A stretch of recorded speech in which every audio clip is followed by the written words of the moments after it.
एना और एल्सा महल को क्रिसमस के लिए सजा रही हैं, जबकि ओलिव बहुत पुरजोश तरीके से इनको देख रहा है।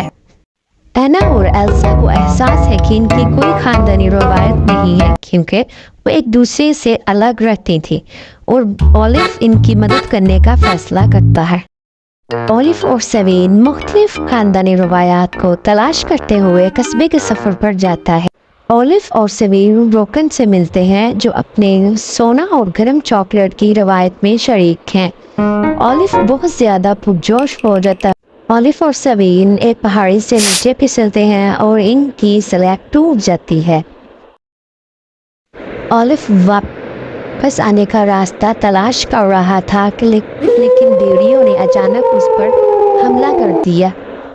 सवेन ने सबको ओलिव के बारे में बताया और सब ओलिव को ढूंढने में लग गए। ओलिव भेड़ियों से बच निकलता है, लेकिन फ्रूके को एक हॉक से खो देता है। इसे एक दरख्त मिलता है और वो उदास मुंह पर बैठ जाता है। एना और एल्सा ओलिव को ढूंढते हैं और जाहिर करते हैं कि इनके पास खुद भी ओलिव की गुड़िया और कार बनाने की रवायत है।